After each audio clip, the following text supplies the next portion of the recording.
Bien, bonsoir. Merci d'être venu, d'avoir affronté les aléas rituels de la circulation marseillaise pour nous rejoindre et donc participer à ce débat que nous avons décidé, le syndicat national des journalistes SNJ et le MUSEM, de co-organiser ensemble. Il y a 3 ans, le syndicat avait organisé son congrès annuel à Carry-le-Rouet. Et on avait déjà fait un débat public ici au MUSEM qui avait traité sur le thème journaliste sous pression, puisque nous étions en octobre 2015 et qu'on avait vécu Charlie notamment en janvier. Et 3 ans après, le syndicat a 100 ans. Voilà, c'est un syndicat qui est centenaire, c'est un des rares centenaires. Il n'y a eu guère que la CGT qui s'est créée avant nous en France. Et en France, le deuxième syndicat à avoir vu le jour, c'était le SNJ le 10 mars 1918. Et par rapport au débat de ce soir, 10 mars 1918, cela veut dire que la Première Guerre mondiale, qui a pris fin le 11 novembre, était encore d'actualité. Et justement, le syndicat a vu le jour parce que des confrères de l'époque en avaient assez de subir la censure d'un État français qui imposait d'écrire que tous les Boches étaient des salauds. Et les confrères de l'époque, qui avaient fait des reportages avant-guerre en Allemagne, qui avaient couvert les conflits balkaniques, savaient que ce n'était pas vrai, que tous les Allemands n'étaient pas des salauds. Et donc ils en avaient marre de devoir porter cette parole d'État, de conflit, de guerre. Et ils se sont dit, il faut qu'on se constitue, il faut qu'on se réunisse, qu'on se fédère, et qu'on fasse quelque chose pour que ce métier de journaliste, qui n'était pas encore un métier de journaliste, on appelait ça à l'époque les écrivains de journaux, c'était plutôt rattaché aux professions intellectuelles, donc c'était pas vraiment organisé, c'était plutôt individualiste, voilà. Donc ces confrères-là ont dit, non, nous on va faire un syndicat qui va défendre la profession, qui va créer une charte de déontologie. Et dès 1926, ce syndicat a participé à la création de la Fédération internationale des journalistes, dont Anthony est le représentant ici. Et très rapidement, en fait, ce syndicat s'est montré mobilisé envers les autres confrères à travers le monde. Dès 1933, les journalistes allemands fuyant le nazisme ont été accueillis en France par le SNJ. Dès 1936, les Espagnols. Forcément, le conflit de 39-45 et surtout la capitulation de 40 fera que les journalistes français, eux aussi, seront contraints de soit choisir le maquis, ou voilà. Donc en 1946, le syndicat renaît. Et l'aide ne s'arrêtera pas, hein. Les Hongrois en 1956, les Tchèques en 1968, les Grecs d'abord en 1969 et en 1975, les Chiliens en 1973, les Polonais en 1982, les Algériens en 1989, 1994, jusqu'aux Syriens, pas plus tard que cette année, et ça aussi Anthony le dira. Donc pour ce débat, je tiens vraiment, alors je tiens au nom du SNJ, mais j'en suis l'animateur, je suis membre du SNJ, journaliste à la Provence pour ceux qui le savent, mais c'est pas cette casquette-là que j'ai ce soir. Remercier vraiment le MUSEM, parce que vraiment, je le disais à plein de gens, c'est un bonheur de travailler avec le MUSEM, c'est vraiment une équipe qui se met à disposition des projets que vous leur soumettez. Cette thématique, on l'a conçue ensemble par rapport à l'exposition d'Ai Weiwei et toute la thématique exil qui se déroule cette semaine. Donc voilà, je vais commencer par les remerciements, comme ça ce sera fait. Mais remercier bien sûr Jean-François Chounier, le président du MUSEM, et toute l'équipe qui a travaillé avec nous, Cécile Dumoulin, la responsable du département du développement culturel et des publics, Elisabeth Sestor, son adjointe, vraiment très précieuse depuis le mois de juin, où nous travaillons ensemble sur ce débat, Clémence Le Vassor qui nous a rejoint récemment. Remercier aussi l'école de journalisme et de communication d'Aix-Marseille qui est partenaire à nouveau avec nous, comme il y a 3 ans, et on en parlera tout à l'heure. J'excuse au passage son directeur Alexandre Joux qui est souffrant. Et dans la foulée, je vais excuser quelqu'un d'autre, parce que bien évidemment, je veux remercier la section régionale du SNJ, qui s'est montrée particulièrement active et dynamique sur ce centenaire. Il y a eu un débat en juin à Aix-en-Provence, un débat au Festival d'Avignon le 20 juillet, et celui-ci aujourd'hui. Et notre responsable de section, Colette Auger, qui devait être là, est souffrante, une mauvais virus qui la prive de là. Mais il y a des confrères qui sont là, et notamment des anciens confrères qui ont eu des mandats, des responsabilités dans les années 60, 70, 80, qui sont venus, et puis des membres d'aujourd'hui. Donc vraiment, Merci à vous tous d'être là. Donc ce débat, exil et journalisme, comment parler des migrations. Donc pour en parler, nous avons réuni donc un plateau de 4 intervenants. Anthony Bélanger. Donc Anthony, tu es journaliste, tu l'as été en tout cas, syndicaliste, tu as été notamment premier secrétaire général du SNJ pendant 3 ans, et ensuite tu as choisi donc de rejoindre la Fédération internationale des journalistes, dont tu as été le secrétaire général adjoint, et depuis 3 ans, tu en es le secrétaire général. Donc forcément, Anthony vous en dira plus, mais la FIJ, c'est 187 délégations dans 146 pays qui représentent à peu près 600 000 journalistes à travers le monde. Philippe Rekasevich. Donc Philippe Direka, c'est bien ça, géographe, cartographe, qui va nous apporter un éclairage très très particulier sur cette question des migrations, qui a été collaborateur permanent du Monde diplomatique de 1988 à 2013. Et depuis 2013, vous coordonnez avec Philippe Rivière le site de recherche vision, au pluriel, carto.net. Amélie Mouget. Amélie, vous êtes journaliste et vous êtes passée notamment par les rédactions de Libération et de Terra Nova. Terra Echo, et vous êtes rédactrice en chef de la revue Dessinée. La revue Dessinée, dont quelques exemplaires sont ici, ou l'information en bande dessinée. Donc c'est aussi une approche avec le MUSEM qu'on trouvait intéressante. C'est un trimestriel qui existe depuis 5 ans. Le dernier numéro, le 21, vient de paraître. On peut s'y abonner et le trouver dans les bonnes librairies. Et notamment, la thématique des migrations est un sujet que vous exploitez, que vous expérimentez souvent. Donc c'est aussi pour ça qu'on souhaitait vous avoir avec nous. Et François-Marie Guénoc, donc vous êtes un petit peu, on va dire, notre témoin de terrain, notre témoin par l'exemple, puisque vous êtes écrivain, vous êtes ingénieur agronome, et vous êtes surtout pour nous ce soir le vice-président de l'Auberge des Migrants, qui est installé à Calais depuis 2015, et vous avez coordonné la marche citoyenne et solidaire dite des migrants, qui a donc sillonné la France au printemps dernier, qui est parti le 30 avril de Vintimille avec les collègues de la Roya, et qui a traversé la France, qui est passé par ici, Marseille, Martigues, Port-de-Bouc. Je me souviens, travaillant à Istres, avoir couvert l'étape de Istres. Et vous avez terminé le périple le 8 juillet à Londres. Donc forcément, de tout ça, vous nous parlerez tout à l'heure. Mais auparavant, donc, je vous disais qu'on avait un partenariat avec l'EJCAM, donc l'école de journalisme de communication d'Aix-Marseille. Donc les étudiants, dont beaucoup sont dans la salle, on les a rencontrés l'an dernier quand ils étaient encore en première année. Là, ils viennent de passer en deuxième année. La deuxième année vient de commencer. Et on leur avait demandé de nous faire un petit travail, comme ils souhaitaient intervenir. Et ils ont choisi le support vidéo.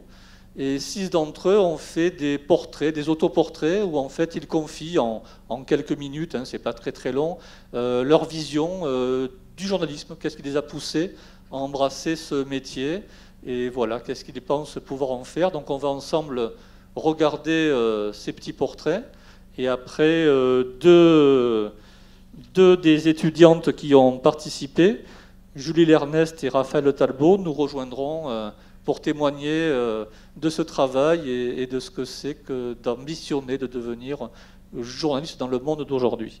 Donc on regarde les vidéos et après on se retrouve pour lancer le débat.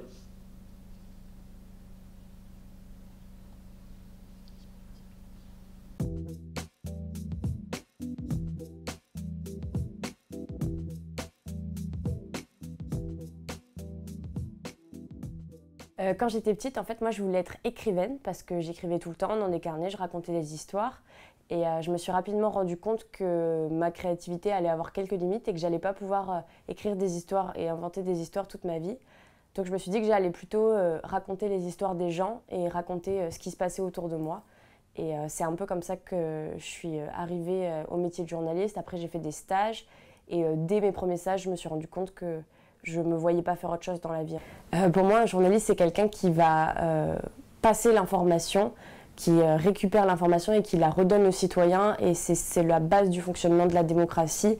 Notre rôle, c'est vraiment de mettre en lumière toutes les problématiques, tous les enjeux, et de laisser aux gens ensuite le loisir de se faire une opinion. Et c'est pour ça que je trouve que ce métier est essentiel. Moi, en fait, il faut savoir que j'ai des parents journalistes. En fait, je suis donc issu d'une famille de journalistes qui étaient, eux, spécialisés en télévision.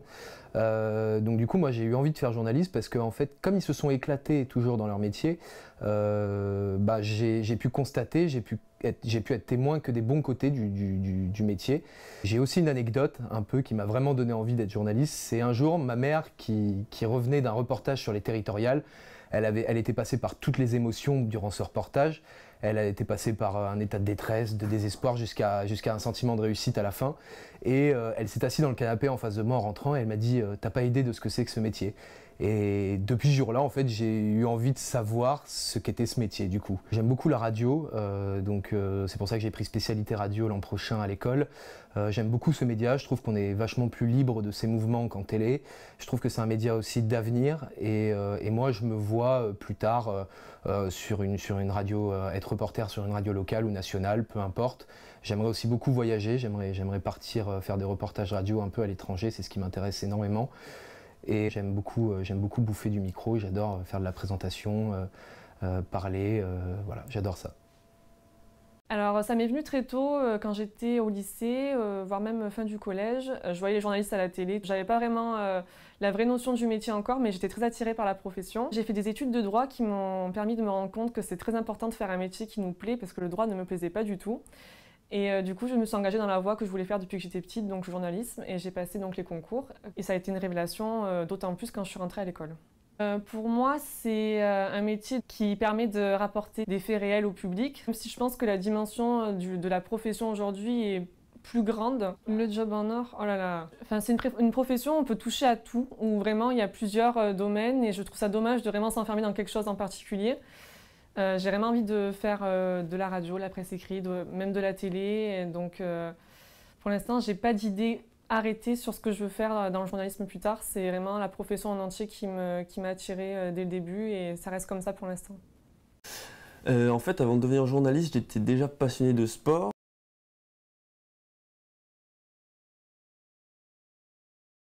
Je me suis vite rendu compte que je ne pourrais pas être sportif professionnel, donc le biais que j'ai trouvé pour parler de sport, c'était le journalisme. Et voilà, et après, c'est en faisant de la radio que vraiment je suis tombé dedans. J'aimerais bosser à la radio plus tard, notamment présenter, que ce soit de l'actualité ou même du sport. Un de mes gros objectifs, c'est commenter des matchs, surtout en football. Voilà, c'est quelque chose que j'ai toujours voulu faire. Être journaliste, c'est raconter des histoires, je crois. Et moi, j'aime beaucoup. C'est pour ça aussi que j'aime la radio, c'est parce que il y a cette espèce de proximité entre l'actualité, le présentateur et l'auditeur. Et c'est ça qui me plaît dans le fait d'être journaliste. On a envie de devenir journaliste comme tout le monde au départ par la télé. C'était une première curiosité, je ne savais pas trop en quoi ça consistait. Et en fait, quand j'étais petite, j'allais au match de rugby avec un ami de mon père qui commentait les matchs à la radio, sur Sud Radio. Et je trouvais ça génial en fait de pouvoir... je comprenais pas que c'était un métier, de pouvoir s'amuser et d'expliquer une passion, un match, un jeu, l'expliquer à tout le monde. Et je l'accompagnais du coup en direct. Je trouvais ça génial et ça m'a donné ce goût-là. Pour moi, le journalisme, c'est trois choses. D'abord, le journaliste, c'est l'historien du présent. J'ai fait des études d'histoire avant. Et je pense que c'est important que le journaliste il soit témoin de la société actuelle et que ce qu'on raconte et ce qu'on écrit et qu'on laisse comme trace soit utile aux générations futures.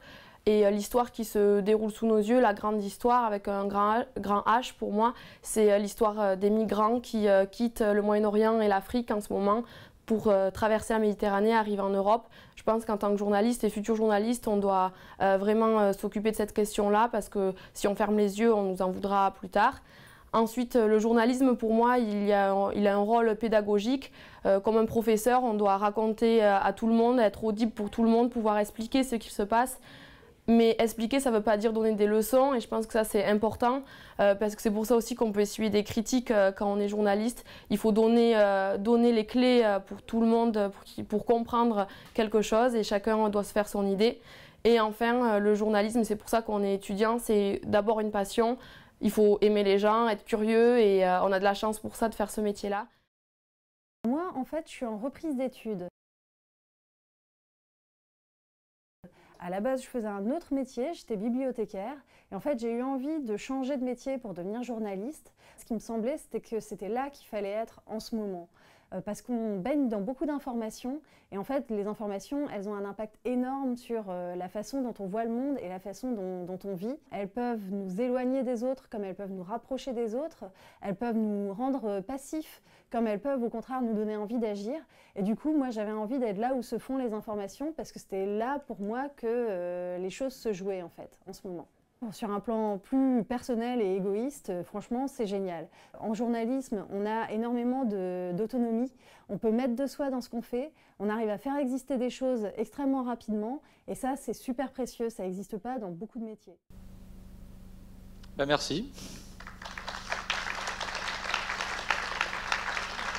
On en reparlera tout à l'heure, puisque l'idée, maintenant, chacun de nos intervenants va d'abord s'exprimer dans son domaine, dans son approche de la problématique. Après, on échangera entre nous, les étudiants interviendront, et bien entendu, on a conservé une large part pour un échange avec vous dans la salle. Donc Anthony, la FIGE, forcément, est au confluent du monde, au confluent de tous ces déplacements. Donc quel est justement le rôle, les missions, le regard de la fédération? Merci Patrick et merci à toute l'équipe du MUSEM et pour l'accueil. Je me disais que, vu que la FIGE a été créée en 1926 à Paris, donc en France, elle est installée à Bruxelles depuis 1952, je me disais qu'on pourrait peut-être revenir en France un de ces jours, et pourquoi pas par ici, parce que c'est quand même assez agréable de revenir sur le bord de la Méditerranée. Oui, la FIGE a été créée en 1926, et le lien entre le syndicat national des journalistes et la FIGE, il est assez simple, c'est une personne, c'est Georges Bourdon, un journaliste, un reporter, qui était un peu spécialisé en culture, et qui a eu l'idée au milieu des années 20 de faire rencontrer les journalistes eux-mêmes, d'organiser une solidarité internationale et surtout de faire marcher une fédération qu'il ne pensait pas à ce point-là encore, en tout cas à 600 000 journalistes comme on est aujourd'hui, mais en tout cas une fédération qui regroupait une quinzaine de pays et qui devait marcher sur deux pieds. Un pied syndical, c'est-à-dire on défend ses droits et on défend et on protège et on suit ses devoirs, et un autre pied éthique et déontologique. Ce qui explique également les deux points qui ont été très vite sur la table du SNJ, enfin du syndicat des journalistes dès 1918. C'est une première charte d'éthique qui était une charte des devoirs. Il se trouve que l'histoire a fait qu'on en a ajouté quelques paragraphes où le journaliste a aussi des droits, donc il y a des droits et des devoirs. Et aussi le fondement syndical, c'est-à-dire le fondement des droits, tout simplement, avec la création de la carte de presse, la création du statut de journaliste, que vous connaissez tous, et ce qui a permis de créer une véritable profession. Et celui qui est à l'origine de tous ces combats, ils s'arrêtent quasiment avant la Deuxième Guerre mondiale, hein, c'est-à-dire qu'en l'espace de 20 ans, il a réglé le problème pour 100 ans. Hein. Au milieu de ces années-là, il a quand même eu l'énergie de regrouper une quinzaine de pays pour former la Fédération internationale. Donc, comme le disait Patrick, c'est aujourd'hui la plus grande organisation mondiale. On représente 600 000 personnes, mais qui sont réparties dans 146 pays. Et dans ces 146 pays, comme en France d'ailleurs, on a des membres, donc des membres nationaux, et au total, on en a 187. En France, on en a 3, on en a 2 en Allemagne, etc. etc. La FIGE, c'est aussi une équipe. Comme tu l'as dit, effectivement, j'ai sévi dans les rédactions en France avant de m'exiler moi-même. En tout cas, je suis un migrant, hein, moi-même. Je suis un migrant. Je fais partie de cette catégorie des migrants, puisque l'ONU dit que le migrant, c'est celui qui a quitté son pays depuis plus d'une année dans un autre pays. Donc je suis un migrant bruxellois depuis plus de 4 ans. La Fédération internationale, c'est aussi Bruxelles. C'est une équipe de 17 personnes à Bruxelles, et aussi du personnel dans les bureaux régionaux, ce qu'on appelle les bureaux régionaux. C'est l'Amérique latine, à Buenos Aires, on a 3 personnes à Dakar pour l'Afrique, et entre 2 et 3 personnes, ça dépend des périodes, à Sydney, pour toute l'Asie-Pacifique. Alors évidemment, on est une petite trentaine selon les périodes, à travailler pour toutes ces personnes, tous ces journalistes qu'il y a dans le monde. Et les missions sont assez simples, les missions de la FIGE. Il y en a 2, on a des missions nationales, où là on aide directement et par des formations ceux qui en ont besoin, pas forcément ici ou en Suède, mais plutôt de l'autre côté de la Méditerranée ou en Asie ou au Moyen-Orient, dans les endroits où je vais régulièrement. On aide les journalistes et les organisations à se développer, à faire du développement syndical bien entendu, à pouvoir organiser des textes, des accords, des conventions collectives pour la profession. Et aussi, et c'est aussi un des plus gros morceaux qu'on a en ce moment, et c'était la discussion que j'avais tout à l'heure avec ma voisine, des formations notamment à la sécurité et à la protection des journalistes. Il se trouve que la dernière que j'ai animée, en tout cas que j'ai pilotée, c'était une qui avait lieu à Damas, en Syrie. Et juste pour vous donner un exemple, les journalistes se sont tellement habitués à voir la guerre. Nous-mêmes, on s'est habitués au bout d'un certain temps à voir les bombardements autour de nous, tellement habitués à voir la guerre que les journalistes, et les femmes qui faisaient notamment les présentations de télévision, elles allaient sur le front en talons aiguilles, sans aucune protection. Donc ça, c'est aussi notre boulot, pour rappeler le b.a.-ba de la fonction journalisme, et on n'est pas un reporter de guerre, ça ne s'improvise pas, et c'est aussi un travail assez particulier et qui pose d'autres problématiques. Donc ça, c'est les 2 niveaux. Le niveau international, ça c'est le niveau national. Le niveau international, c'est la FIGE est membre de l'UNESCO, on est membre associé de l'UNESCO, on représente les journalistes, tous les journalistes, hein, pas forcément les membres de la FIGE, aux Nations Unies. J'y vais d'ailleurs dans quelques semaines à l'Assemblée Générale pour intervenir sur la protection et la sécurité des journalistes. Et on négocie aussi les accords cadres avec les employeurs, les fédérations mondiales d'employeurs et les représentants des gouvernements à Genève, à l'OIT, à l'Organisation internationale du travail. Donc là, on a toujours des sujets un peu sur le feu, mais c'est toujours assez difficile, sur la santé, évidemment, c'est des choses qui ne sont plus d'actualité ici, mais quand on négocie et quand on signe un accord sur la santé qui reprend tout simplement les textes de base de l'humanité, ça rend service à des milliers de Bangladis et des Népalais, etc. Donc on a vraiment une fonction qui n'est pas liée forcément qu'à nos adhérents, mais aussi à tous les confrères et les consoeurs qui sont dans le monde et qui vivent dans des pays qui ont signé les principaux accords des Nations Unies. Alors, j'avais prévu mon intervention en 3 points, avec une intro, une conclusion. L'intro a déjà mangé le premier point, donc on va gagner du temps. On va passer au deuxième point. Voilà. La FIGE et les migrants, et la FIGE et le SNJ, tu en as parlé un petit peu, avec toute la tradition de la solidarité internationale, de la Fédération internationale, mais qui est aussi la tradition du syndicat national des journalistes, qui a toujours eu une place importante et essentielle au sein des instances internationales. Vous le savez, je l'ai déjà dit, elle a été créée par les Français notamment, mais le premier président, le premier secrétaire général, c'était des Français. Et depuis 1926, la France a toujours eu des élus, et d'ailleurs toujours une élue française au sein du comité exécutif de la FIGE, et puis aujourd'hui avec ma personne au secrétariat général. Mais la France et le syndicat national des journalistes a toujours été en pointe sur ces questions-là.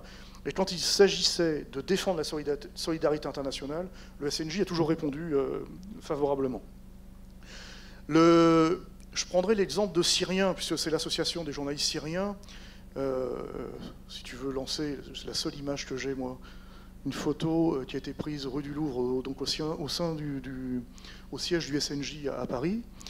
Une association de journalistes syriens qui a adhéré à la FIGE en 2017 et qui est composée de journalistes qui sont en exil, c'est-à-dire qui ont quitté la Syrie pour des raisons qu'on n'évoquera pas, et qui ont décidé de s'organiser à partir de la France, une fois encore. Ce sont des confrères qui se sont installés en France, et ils sont présents à peu près dans 40-45 pays du monde. Le siège est à Paris, et le président habite à Nantes. c'est quelqu'un que je connais bien maintenant, le secrétaire général habite à Paris. Et il se trouve que quand j'étais encore journaliste ici, et donc au SNJ, chargé des affaires internationales notamment, j'avais participé avec d'autres à la création de leur statut de l'association. Ils n'étaient pas encore organisés, il y avait du monde partout. Et puis surtout à la rédaction de leur charte d'éthique. Ils voulaient une charte d'éthique un peu à la manière de ce que le SNJ avait fait en 1918. Et donc j'étais un des préposés au SNJ pour aller les aider, pour aller écrire un petit peu tout ça. Donc en 2011, 2012, et puis il passe quelques années, on n'entend plus parler d'eux. Et il se trouve quand j'arrive à Bruxelles en 2014, ils reprennent contact avec moi et ils veulent rentrer au sein de la Fédération internationale. Alors il est clair que pour rentrer dans la fédération, il faut montrer patte blanche, c'est extrêmement compliqué. Il y a plusieurs niveaux de décision, à partir du mien jusqu'aux décisions des élus. Et ils finissent par rentrer en 2017. Et en 2017, ils me font une demande assez précise en disant on sait que le SNJ a toujours été en pointe sur la solidarité internationale. Le siège de notre syndicat, de notre association, c'est pas un syndicat, est basé chez l'un de nous. On a pas mal de problèmes avec le pouvoir à Damas. Et ils ont déjà eu des menaces, etc. Et c'est très facile de taper l'adresse d'un des membres éminents de cette organisation. Donc ils m'ont demandé si le syndicat pouvait devenir leur parapluie, finalement, c'est-à-dire être un endroit où ils pouvaient recevoir leur courrier, mais un endroit où aussi ils pouvaient se réunir de temps en temps, le 33 rue du Louvre, Paris 2e, et puis surtout une boîte aux lettres officielle pour la préfecture, comme vous pouvez le comprendre, ce sont des gens qui sont de toute façon en danger. Où qu'ils aillent, où qu'ils soient, ils sont en danger.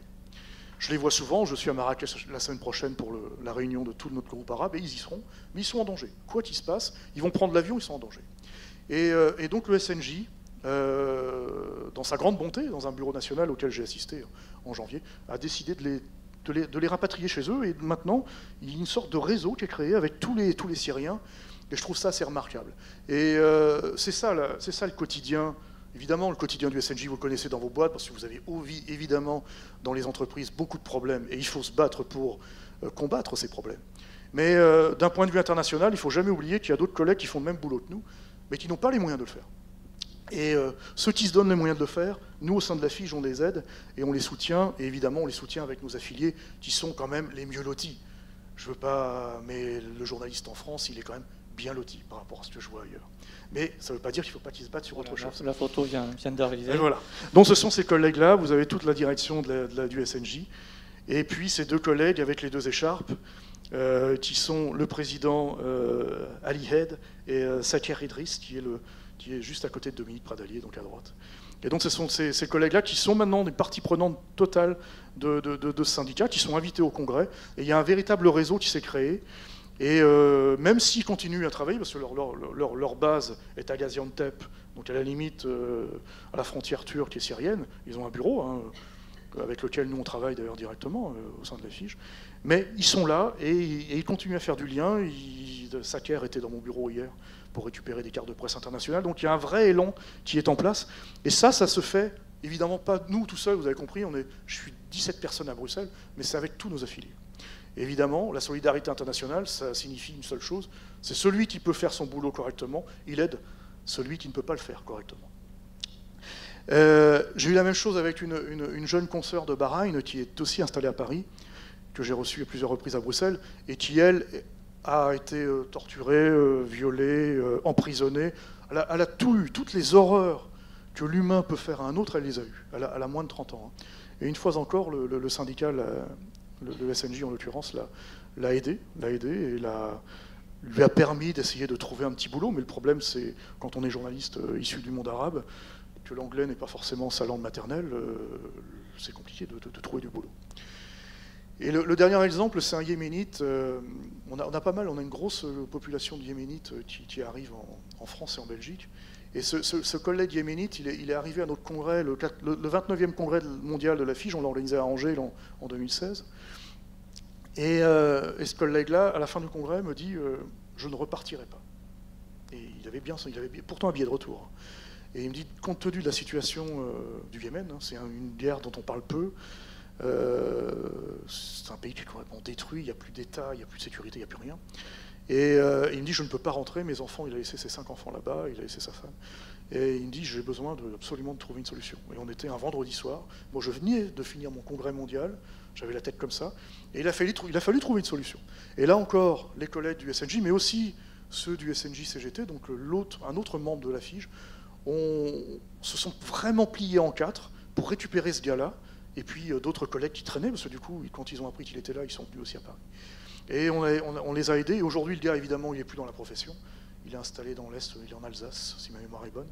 Et il est devenu commerçant. Alors, je ne sais plus ce qu'il fait précisément, mais il est là. Et on a réussi surtout, on a fait une sorte de campagne, une levée de fonds. Et on a fait revenir ses 5 enfants, notamment la dernière qu'il n'avait pas vue, qu'il n'avait quasiment pas vue, puisqu'elle était toute petite. Et puis son épouse, bien entendu. Donc il y a quand même des histoires qui se terminent bien. Et c'est ça notre quotidien. Moi, je pourrais lister comme ça, j'ai des exemples. J'en ai plein comme ça. Alors évidemment, on parle souvent du Moyen-Orient, j'y retourne dans un mois et demi. Mais en Afrique centrale, c'est la même catastrophe. On parle du Congo, on parle du Burundi, on a exfiltré des gens du Burundi dans le Rwanda voisin. Le Soudan, c'est une catastrophe. J'y vais en décembre. Il y a plein de pays dont on parle peu, où certains collègues en parlent, mais ce n'est pas forcément des médias de grand public.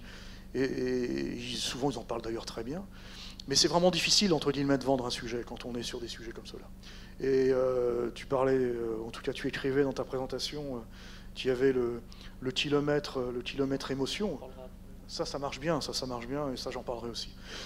Le dernier point, c'est qu'est-ce qu'on fait. Alors ça c'est le concret, c'est-à-dire ça tombe sur mon bureau, et là depuis ma chambre d'hôtel tout à l'heure, j'ai fait partir une somme d'argent pour un Syrien qui s'est fait exploser la jambe, et donc il avait besoin d'une chirurgie d'urgence. Et ça, c'est le quotidien. C'est-à-dire c'est l'urgence et on est là pour assurer les urgences. Et la FIGE ne reçoit son argent que de ses affiliés, que de ses membres, les membres qui sont membres de nos affiliés nationaux. Et c'est aussi ça son indépendance financière, mais aussi une indépendance politique.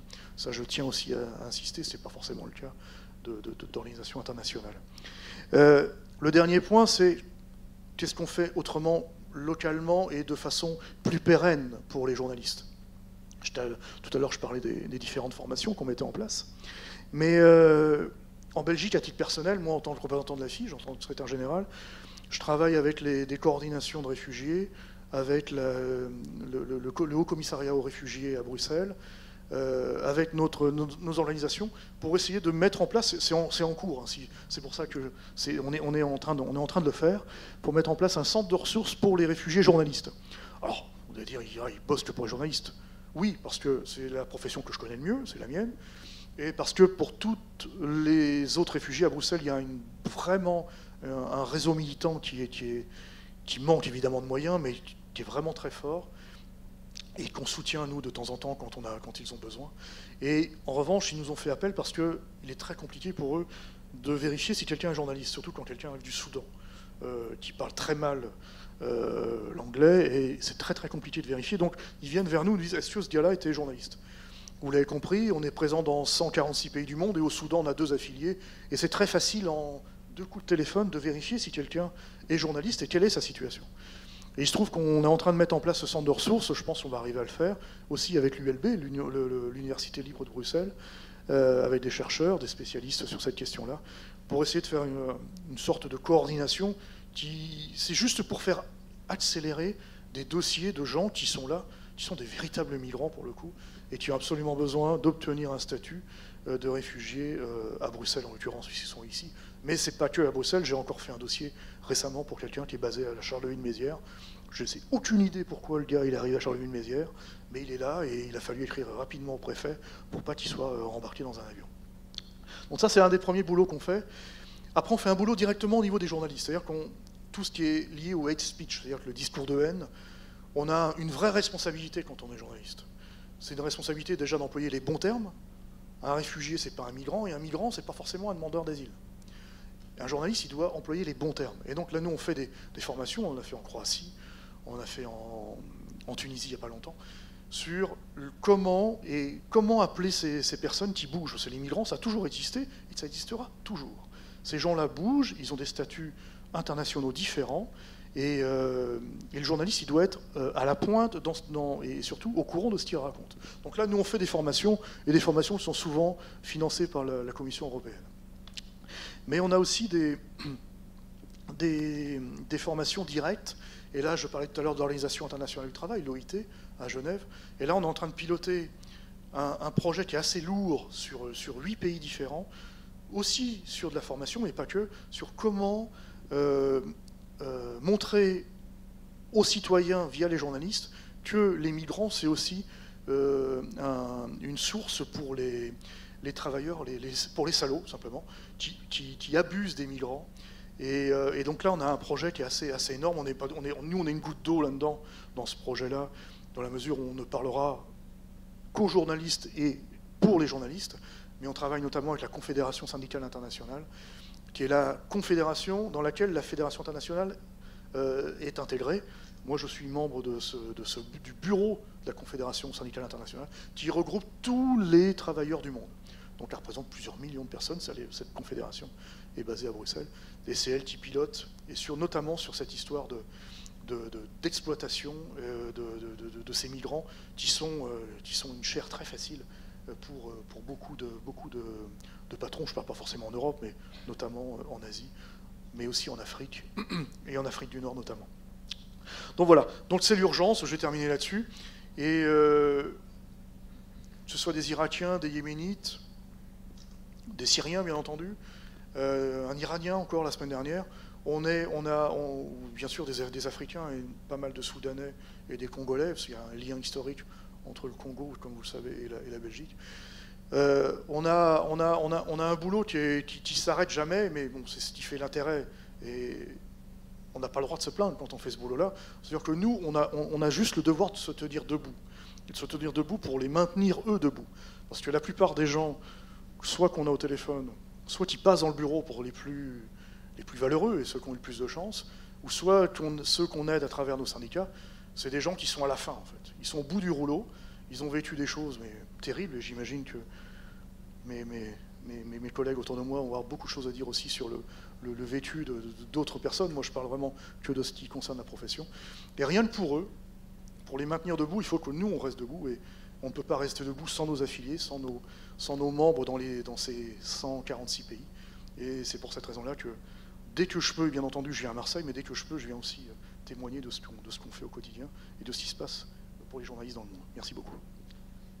Merci. Merci de montrer que derrière un sigle, il y a du travail et de l'humain. Bien évidemment, ces migrations, des journalistes sont des migrants aussi, y compris aujourd'hui. Il y a des gens qui ont des diplômes, des qualités, des qualifications, qui se retrouvent migrants parce qu'ils doivent fuir, et les journalistes ou ceux qui tentent de l'être dans leur pays le sont. Donc Philippe, cet éclairage par la cartographie dans les échanges qu'on a eus entre nous pour préparer ce débat qui nous réunit, on a tous été un petit peu intrigués, intéressés, fascinés par cette approche que tu as. Et que tu as transmise d'ailleurs cet après-midi ici même à des élèves. Tu pourras peut-être en parler un petit peu de ce que ça a provoqué, mais voilà, si tu peux donc nous présenter ce que représente voilà, cette approche de la migration. Bon, je ne suis pas trop sûr comment on peut rebondir sur tout ce que tu as dit. Il y a des choses qui sont très communes à la migration générale.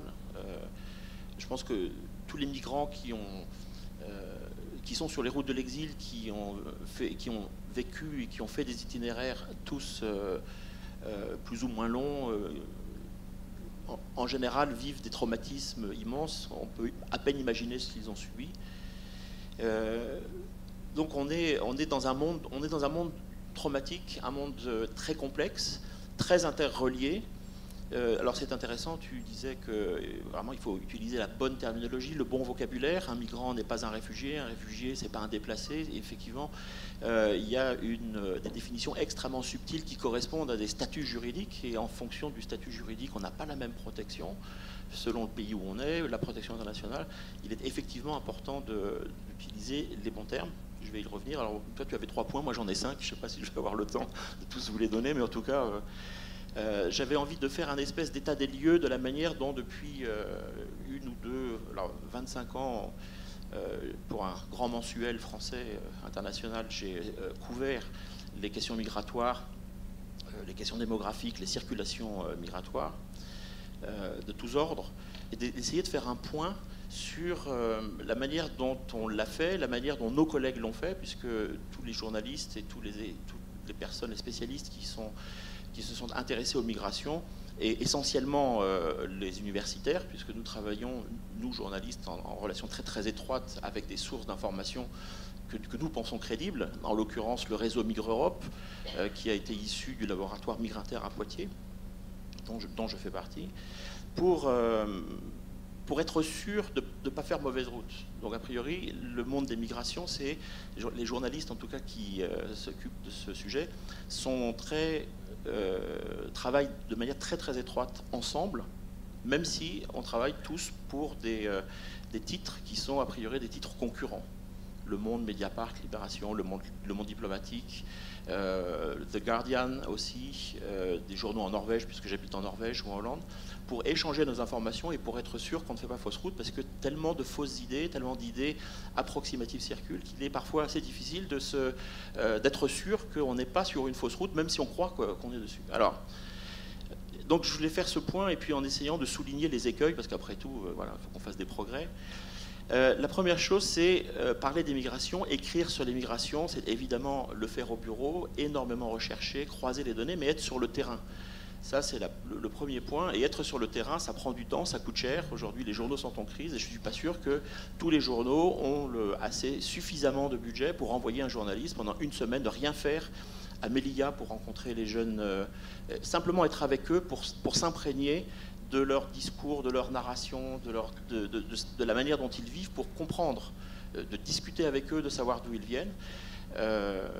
Ça n'est plus possible, on est obligé de faire les choses beaucoup plus vite. Mais en tout cas, être sur le terrain, être à la frontière entre l'Autriche et la Hongrie, ou être à la frontière entre la Serbie et la Hongrie pendant une semaine en observant et en prenant contact avec les migrants, les réfugiés, c'est extrêmement important parce que ça donne une dimension qui est cette dimension qui nous manque, cette dimension humaine.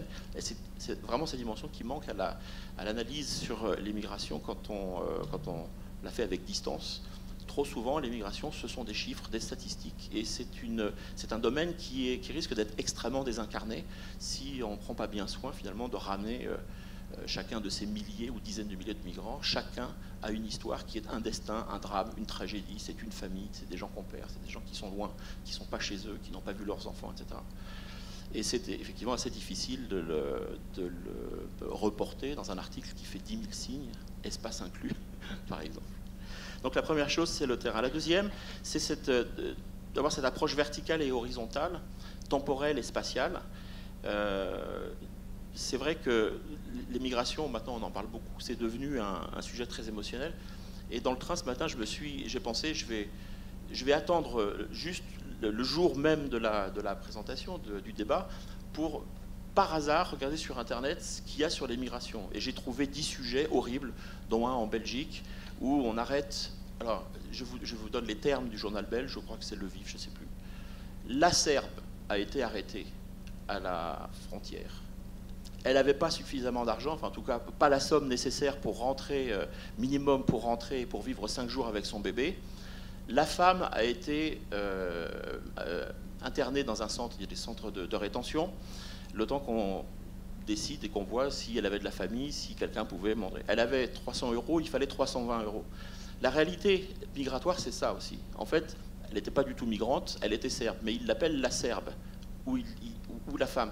Donc il y a déjà dans le vocabulaire quelque chose qui est terrible. Alors, cette histoire, elle m'a effrayé, mais en fait, elle est terriblement banale, finalement.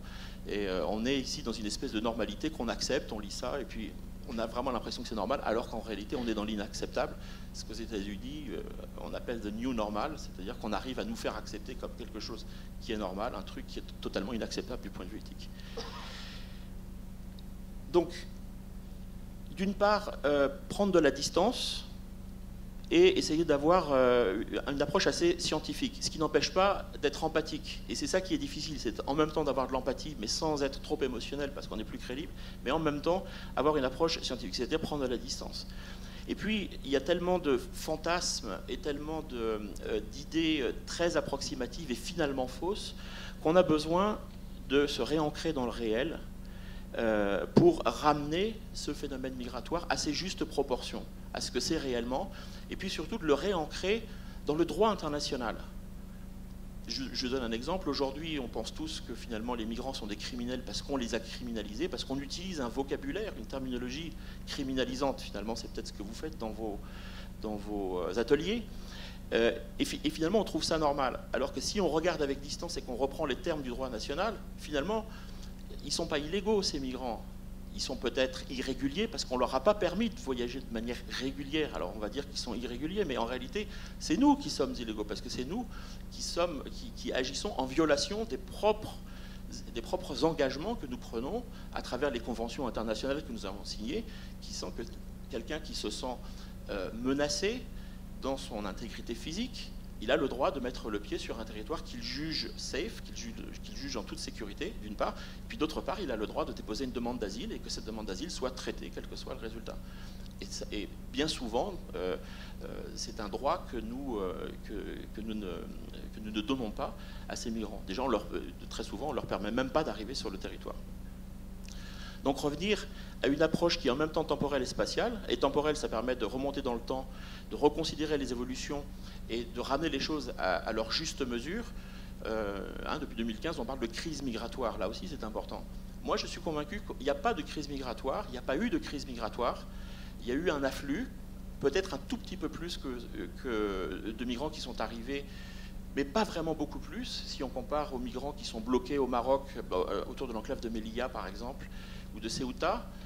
Simplement, on a focalisé sur cette migration parce qu'ils venaient de Syrie de manière un peu plus spectaculaire, et puis on a resserré le plan sur les grillages. Donc on a vu des files de 2000 migrants qui traversaient l'Autriche et la Hongrie, et ça c'était extrêmement impressionnant. Mais ce n'était pas une crise migratoire, et de toute façon, ça représentait moins de 0,5% du total de la population européenne, donc il n'y avait pas aucun risque d'invasion ni de grand remplacement. Mais par contre, si on ne parle pas de crise migratoire, eh bien, on aurait pu et on aurait dû aussi envoyer les caméras et les journalistes s'occuper de la crise politique de l'Union européenne, incapable de se mettre d'accord ou de faire une gestion d'urgence de cette crise migratoire. Et puis, naturellement, alors, j'ai pas le temps de vous mettre... On a très peu de temps, on a 5 minutes normalement, je vais faire plus. Peut-être je vous montrerai les cartes tout à l'heure quand on... Voilà, on pose le sujet, on montrera les cartes après.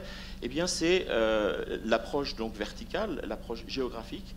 Et pour reprendre l'expression de Gildas Simon, qui date du début des années 2000, où on a parlé de migration, les gens commençaient à mourir en mer, à mourir étouffés dans des containers.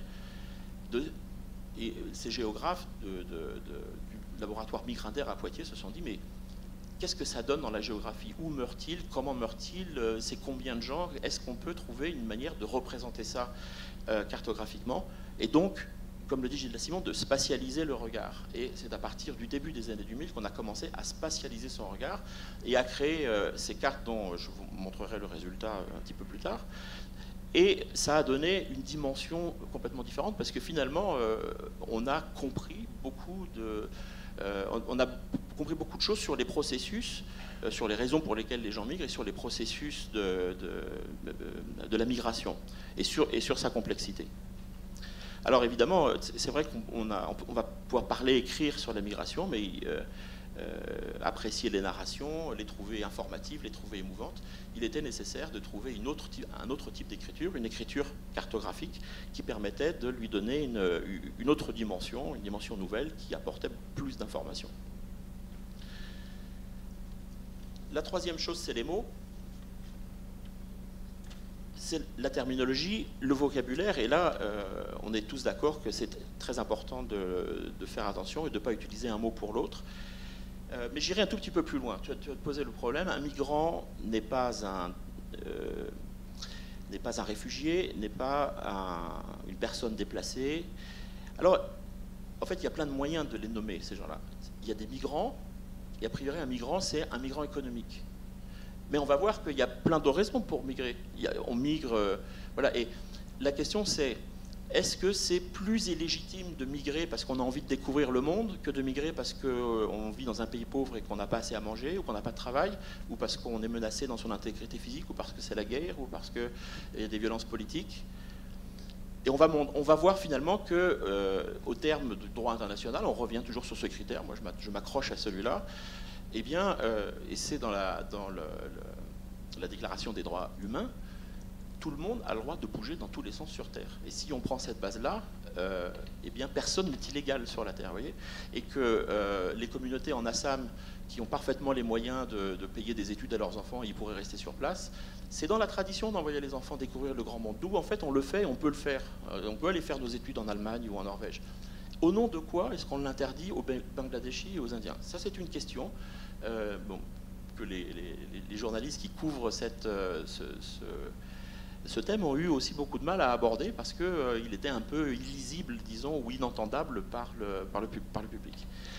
Alors on a malheureusement relevé à peu près partout dans tous les titres une terminologie très criminalisante.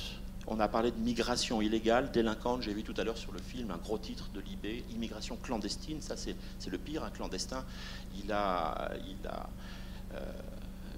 n'obéit pas à la loi, il est contre la loi. On a parlé de délinquance, de migration délinquant, de migrants récalcitrants, hein, quand ils refusent d'être redéportés ou renvoyés, ou, comme le dit l'Union européenne, réadmis dans leur pays, ou dans le pays dont on le croit qu'ils viennent, mais on n'est jamais sûr.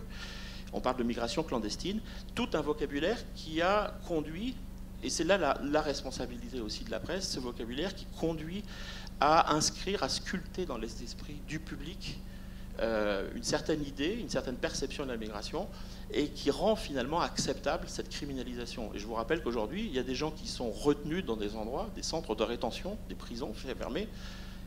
Leur seul délit, c'est qu'ils ont exercé leur droit à circuler sur la planète Terre. Vous voyez, ils disaient qu'ils n'ont rien fait, ce n'est pas des criminels, ils n'ont tué personne, ils sont parfaitement honnêtes, ils sont enfermés, sans jugement, de manière tout à fait subjective. Voilà. Alors, pour ça, il faut retrouver tout un corpus terminologique, migration irrégulière, si on la compare au déplacement régulier, etc.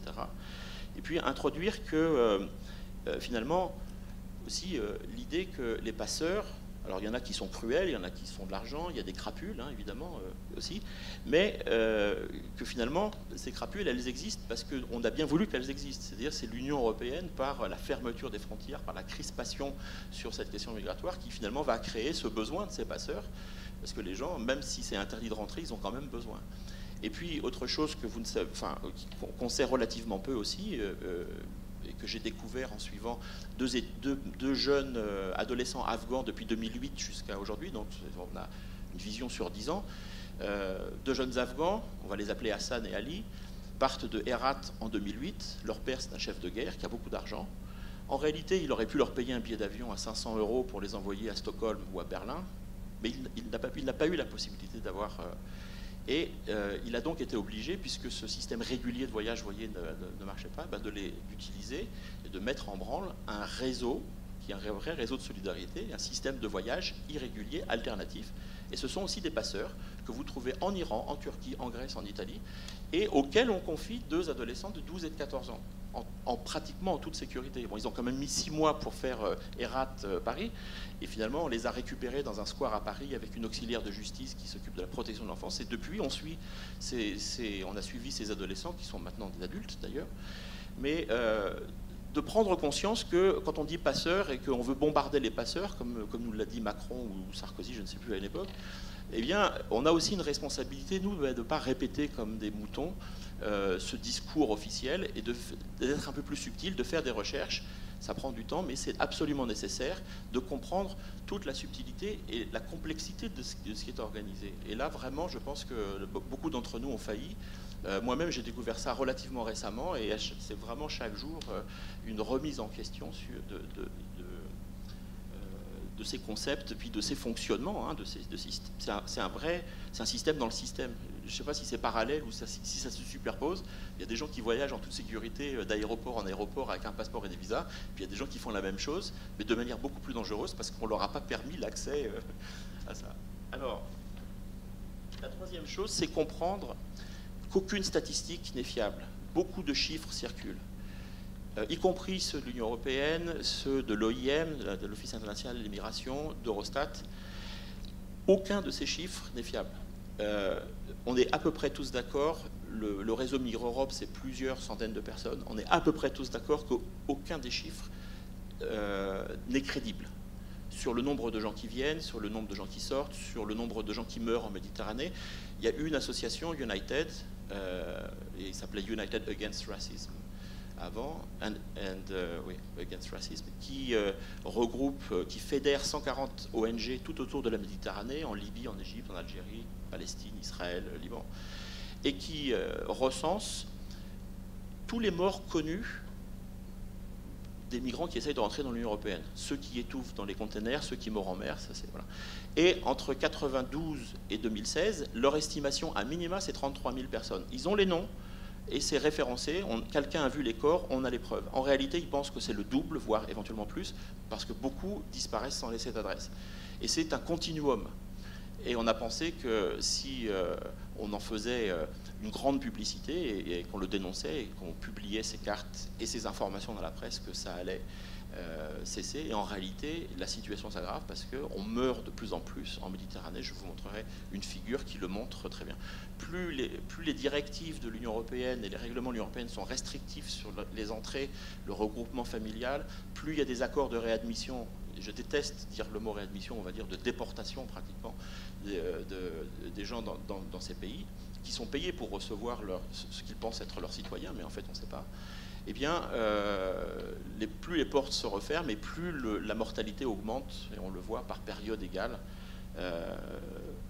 On était à 200 morts par an dans les années 90-92, et maintenant on arrive à 3000, 4000, peut-être 5000 personnes qui meurent en essayant de rentrer dans l'Union européenne, quel que soit le lieu. Alors, déconstruire les idées reçues, c'est le quatrième point,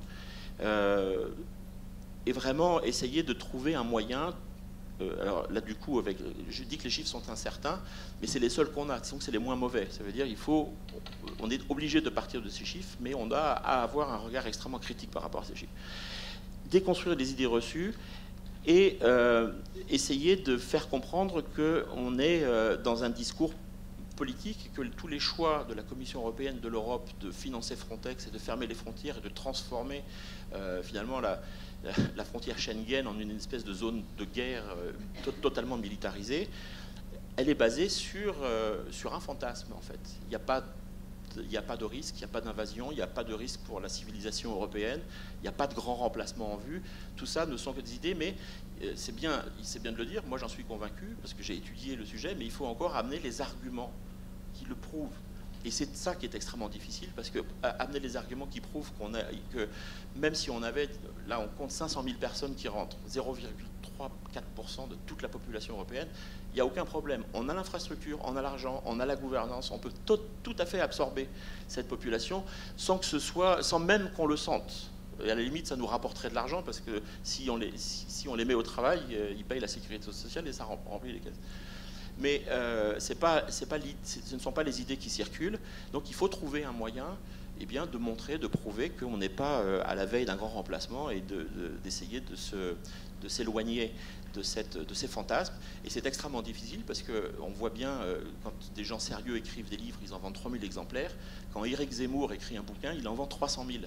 Et pour moi, ça reste un mystère. Pourquoi c'est ça qui prédomine et pourquoi ce ne sont pas les travaux des journalistes ou des chercheurs sérieux. Voilà. Cinquièmement, et puis je vous promets, je finis avec ça, c'est vraiment de rendre compte de la complexité. On a été très focalisé sur les pays riches versus les pays pauvres. On a pensé... Et on voit malheureusement, parce que c'est essentiellement ce sur quoi on a travaillé, une espèce de flux de relations unilatérales, sud-nord, voyez, ou est-ouest vers l'Europe. Je vous montrerai tout à l'heure la carte du monde sanctuarisé. Vous avez plusieurs sanctuaires dans le monde. L'Amérique du Nord est devenue un sanctuaire, on se protège, ils montent des murs. Nous, en Europe aussi, on se sanctuarise. L'Australie et la Nouvelle-Zélande se sanctuarisent, l'Afrique du Sud dans une moindre mesure. Et en fait, on a l'impression, à travers cette perception, à travers cette vision, que la migration, elle est totalement unilatérale, qu'il y a un mouvement fort dans un sens et que ça ne revient pas dans l'autre sens. Si on prend les chiffres de la Banque mondiale, les chiffres du FMI, les chiffres de l'OCDE, alors encore une fois, je viens de dire qu'il ne faut pas croire les chiffres, mais comme c'est les seuls qu'on a, en réalité, il faut retenir une idée, c'est que dans le monde, on migre de partout et dans tous les sens. et que les migrations sud-sud, est-ouest, qui éventuellement évitent ce fameux monde qui se sanctuarise, elles sont beaucoup plus intenses et beaucoup plus importantes que les migrants ou les réfugiés ou les personnes déplacées ou les personnes vulnérables en besoin d'assistance. Je vous décline tous les statuts légaux, d'essayer de passer la frontière Schengen ou d'essayer de passer de rentrer du Mexique pour aller aux États-Unis, par exemple. Et c'est aussi quelque chose qu'il est extrêmement difficile de montrer, et on a énormément travaillé et à trouver les moyens de prouver ça pour montrer pour relativiser en réalité cette idée qu'on est vraiment à la veille d'un flux énorme, d'une invasion, etc. Voilà. Donc ça, c'est pour les 5 points. C'est un peu une synthèse du travail que nous avons fait en tant que journalistes, du travail qui reste à faire, bien sûr, pour essayer de montrer le monde de la migration, il est à peu près aussi complexe que le monde, et de la manière dont l'économie systémique et cette mondialisation, elle se fait, et qu'on a vraiment vite fait de tirer des conclusions. Et finalement, c'est très anxiogène parce qu'on quand on écrit quelque chose ou quand on fait une observation, on n'est jamais sûr qu'on est sur le bon chemin et que ce qu'on voit est vrai. Voilà. Merci Philippe.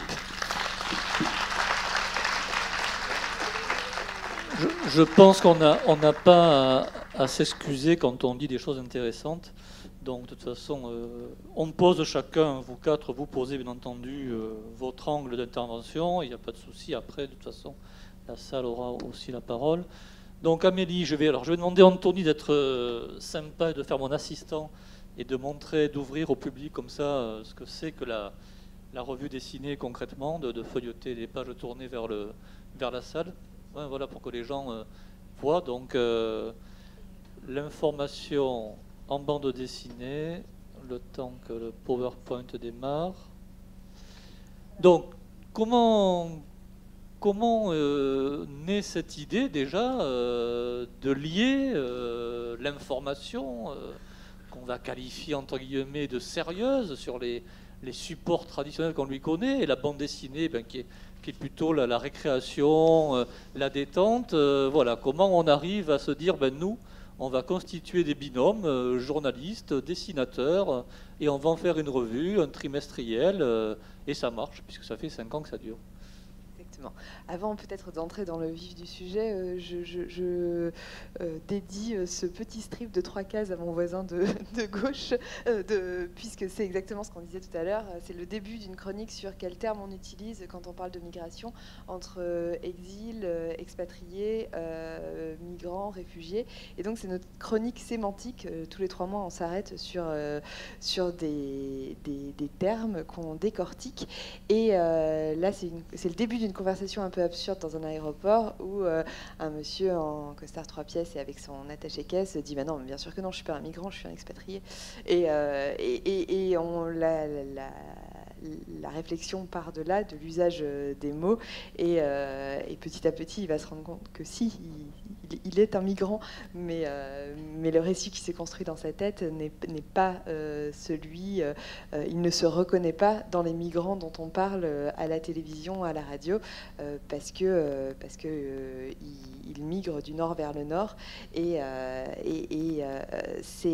l'idée, c'est vraiment de déconstruire ça. La bande dessinée, ça permet de dire des choses très sérieuses, contrairement à l'image qu'elle a pu avoir, qu'elle a de moins en moins, je pense. Ça permet de parler non seulement à l'intellect du lecteur, et on lui parle vraiment, on rentre dans la complexité des sujets.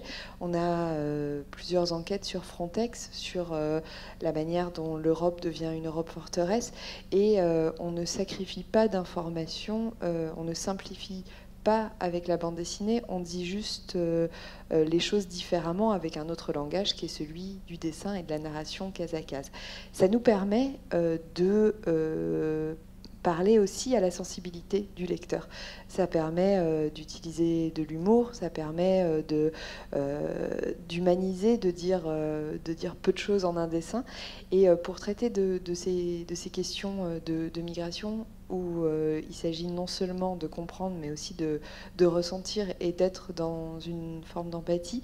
Quand on se pose la question de quel type de récit, quel type de narration, comment raconter ces histoires-là, nous, avec le langage qui est le nôtre, qui est la bande dessinée, on se dit que oui, ça marche. Il y a quelque chose de puissant quand un dessinateur va à Calais et raconte la jungle.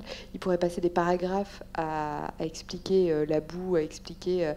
et là, en un dessin, tout est dit. On voit très vite les conditions dans lesquelles les gens vivent. Donc, pour nous, la bande dessinée, c'est un médium comme un autre qui est pertinent pour raconter le monde, qui est pertinent pour raconter ces questions de migration.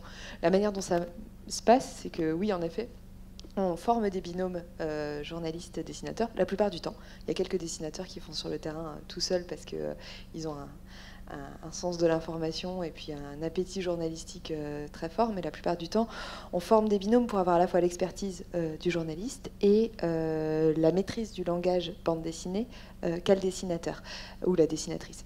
Il y a ce pari à chaque fois. Est-ce que la rencontre va se faire? Comment la rencontre va se faire? Parce que chacun arrive avec son approche. L'un qui est très attaché aux faits, au réel, et l'autre qui a envie de raconter des histoires et qui parfois n'est pas sorti de son atelier de dessinateur depuis un petit moment, en tout cas qui n'a pas la même approche du réel, qui a tendance à parfois partir dans la fiction. Alors là, on est là pour dire non, il faut que tout soit vrai. Et c'est la rencontre entre deux individus, deux approches qui va donner un objet singulier, unique, qui sera une bande dessinée de reportage ou de décryptage. C'est à chaque fois un pari et c'est pour nous un moyen de parler de tout, à la fois de sujets liés à l'économie, liés à la politique. On raconte la fabrique de la loi, on raconte les emprunts toxiques, les partenariats publics-privés. Enfin voilà, on aborde tous les sujets sur une pagination qui est quand même assez ample. Nos sujets font une trentaine de pages, certains sont allés jusqu'à 50 pages de bande dessinée. Ça nous permet de prendre le temps de rentrer dans les subtilités, dans la complexité, de prendre le temps de s'interroger, de prendre le temps aussi sur le terrain. Moi, les sujets que j'ai faits pour la revue dessinée, à chaque fois on a passé un an, on a regardé les situations évoluer, donc de regarder ce qui se passe pour les individus auxquels on s'intéresse. Et c'est intéressant de rencontrer quelqu'un une après-midi, de lui poser pendant quelques heures des questions. C'est intéressant de revenir et de voir, surtout quand on s'attache à ces questions de migration, ce sont des situations qui changent et c'est passionnant et c'est même nécessaire à la compréhension de voir les gens dans leur parcours pour obtenir l'asile, dans leur parcours pour s'installer ensuite sur le territoire, quand ce ne sont pas des demandeurs d'asile, comment ça se passe aussi. Voilà, un suivi dans la durée. Et comme la bande dessinée, c'est long à fabriquer, et ben ça bride un peu. C'est pas mal, en fait, ça freine le journaliste qui est plutôt dans une course effrénée à l'information nouvelle. Et ben là, en fait, ça sert de tamis et on fait le tri entre le superflu et le nécessaire. Et pour toutes ces raisons, ça nous paraît être un bon médium. Il y a aussi une troisième raison pour laquelle c'est à la fois un bon médium pour raconter le monde, mais aussi pour parler de migration, c'est que on a une subjectivité qui est assumée. On n'a pas prétention. Alors, on est juste, autant qu'on peut l'être, comme vous le signaliez sur les chiffres, où parfois c'est compliqué d'être juste, mais en tout cas, les faits qu'on aborde sont réels. Par contre, on ne s'empêche pas de dire d'où on parle. Et le dessin nous permet de dire d'où on parle, parce qu'à partir du moment où ça passe à travers le regard d'un dessinateur, forcément c'est subjectif. Un autre dessinateur l'aurait pas raconté de cette manière-là. On raconte des histoires, il y a des raconteurs d'histoires derrière, et ça on l'assume complètement. Et quand on parle de migration, quand on parle d'exil, quand on a des rencontres très fortes avec des personnes qui ont tout quitté, qui ont des parcours de vie traumatiques, il y a une dimension humaine hyper forte. On ne peut pas nier que c'est un individu qui rencontre un autre individu qui a souffert et qu'il se passe des choses. Et ça, on le met en scène dans... Je vais essayer de passer un peu. Dans nos bandes dessinées, on s'autorise la présence, alors pas systématiquement, mais on s'autorise la présence des journalistes et des auteurs. Je vais essayer d'aller là où je veux aller. Pour assumer... Voilà, donc là, on a le dessinateur qui est en haut à droite, qui est dans la jungle de Calais et qui se met en scène lui-même en train de dessiner. Il y a une forme d'honnêteté dans cette démarche-là qui déconstruit un peu ce qu'on apprend en école de journalisme où on parle beaucoup de l'objectivité. En fait, moi j'y crois moyennement parce que qu'on fasse de la vidéo ou qu'on fasse de la photo, qu'on fasse... il y a toujours quelqu'un qui cadre, il y a toujours quelqu'un qui coupe, il y a toujours quelqu'un qui monte. Dans la bande dessinée, c'est pareil, sauf que ça se voit plus. On n'a pas une prétention à l'objectivité. Et du coup, on peut rendre ces histoires de migration humaine parce que c'est un rapport humain entre deux individus qu'on va raconter. Et ça, Taïna Tervonen, qui est la journaliste qui bosse beaucoup pour la revue dessinée, qui a signé 3 sujets, souvent 2 fois avec le dessinateur Jeff Pourquier sur comment l'Europe se barricade. Elle le raconte très bien dans le premier sujet, où elle dit, ben voilà, moi, en fait, je suis... voilà. Elle raconte comment, petite fille, elle regardait l'océan et elle avait des envies d'ailleurs, et elle a grandi au Sénégal, et comment plus tard, ces envies d'ailleurs, elle allait pouvoir les concrétiser parce qu'elle a la chance d'être née avec la bonne nationalité.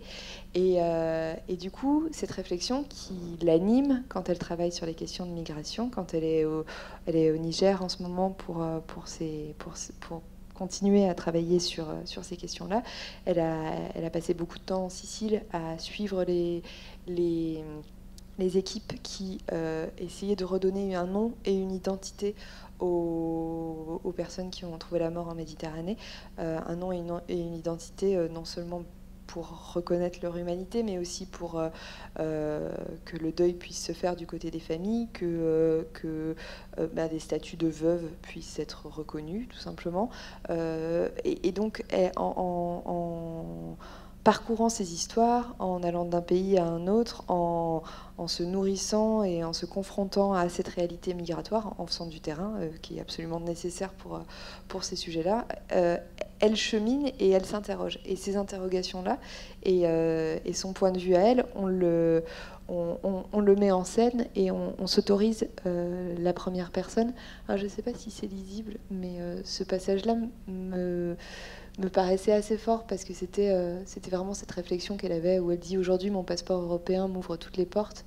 Et les claques au nez de se considérer comme des ennemis et pourquoi elle a ce droit et les autres l'ont pas, et elle termine le sujet en disant je n'ai toujours pas compris. Et ce journalisme à la première personne qui est discutable et qui est discuté, nous on l'assume complètement pour parler de ces questions-là. C'est aussi parce qu'on travaille avec des journalistes obsessionnels. On travaille avec des journalistes indépendants et des auteurs de bande dessinée indépendants, et généralement les personnes qui viennent nous voir et qui sont prêts à s'embarquer sur une collaboration qui va durer des mois, c'est des gens qui ont le sujet bien arrimé, qui parlent, qui travaillent avec leur tripes aussi, et Taïna fait partie de ces journalistes-là qui vont vraiment tenir leur sujet dans la longueur, qui vont vraiment aller au fond de leur sujet et cheminer en même temps qu'ils travaillent. Donc nous, on accepte ça, et c'est pas parce qu'on accepte ça, cette part de sensibilité et de subjectivité, qu'on n'est pas hyper rigoureux sur les faits et qu'on bascule pas aussi dans l'analyse. On a à la fois le témoignage, on a à la fois des tranches de vie, et notre recette à nous pour parler de migration de façon à ce que ça touche les gens, c'est de mêler la petite histoire et la grande, de mêler les histoires singulières et la manière et des mises en perspective où on va raconter comment Frontex on va parler du budget de Frontex, on va parler de la fuite en avant sécuritaire, on va s'interroger sur la manière dont ça génère aussi des bénéfices pour les industriels qui en tirent parti. On va chiffrer les budgets qui sont alloués chaque année, on va essayer de voir quelles routes sont empruntées, comment le côté vain aussi de vouloir ériger des murs à l'infini. Et tout à l'heure, on parlait de crise, de cette dénomination crise migratoire. C'est peut-être plutôt une crise de l'accueil aussi, plus qu'une crise migratoire. En quoi c'est le fait d'ériger des murs génère du danger. Plus les États se barricadent, plus les gens passent de toute façon, les gens essayeront de passer de toute façon. C'est, je crois, le chercheur François Gémen qui disait, c'est comme les gauchers, un peu les migrants. En fait, pendant longtemps, les gauchers, on considérait que c'était une anomalie, on essayait désespérément de les faire devenir droitiers. Les migrants, on considère que c'est une anomalie, on essaye de ne pas les faire bouger. Mais en fait, les gens se déplacent, les gens se sont toujours déplacés, et on ne se déplace pas plus qu'avant, on se déplace pas plus vers l'Europe. C'était exactement le propos que vous teniez. On veut vraiment, à travers notre travail journalistique, déconstruire cette idée d'une invasion et cette approche basée sur le spectaculaire et la peur, et essayer de rentrer un peu plus dans la complexité, dans la subtilité, en interrogeant qu'est-ce qui est à l'origine de ces morts en Méditerranée? Qu'est-ce qui est à l'origine de ces morts sur la route, de ces souffrances humaines? Est-ce que c'est la volonté des gens de se déplacer? Pourquoi ces personnes-là n'ont pas le droit de se déplacer alors que d'autres ont le droit de se déplacer? Ou est-ce que c'est la manière dont on va essayer de les empêcher de bouger avec des drones, avec des radars, avec des détecteurs biométriques, avec voilà, toute une inflation technologique et sécuritaire aux frontières. Et c'est ces choses-là qu'on interroge dans notre sujet. Et on s'interroge aussi sur les mots, parce que c'est vrai que la distinction migrant, réfugié, le migrant qui viendrait donc pour des raisons économiques et le réfugié qui viendrait pour des raisons politiques ou de survie, elle existe, mais elle s'interroge aussi. Est-ce que le migrant n'est que économique? Est-ce qu'il n'y a pas, par exemple, quelqu'un qui migre parce qu'il y a eu plusieurs sécheresses d'affilée, plusieurs années d'affilée chez lui, et que les conditions économiques de vie deviennent désastreuses?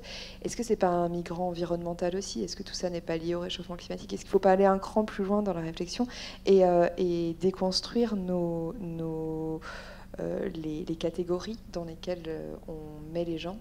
De la même manière, quand on parlait tout à l'heure, on s'est intéressé à la Cour nationale du droit d'asile, et quand on parlait de parcours traumatiques, il y a quelque chose de fondamental là-dedans qui est peut-être pas assez pris en compte et sur lequel on va essayer de zoomer, en tout cas qu'on va essayer de comprendre de manière plus subtile.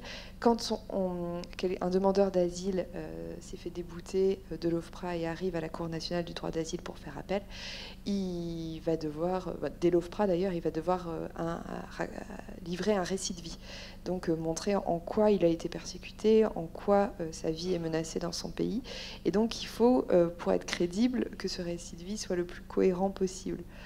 Or, le traumatisme nuit au récit de vie cohérent, parce que la mémoire efface les passages qui sont traumatisants, les passages qui sont durs. Et donc il y a toutes ces...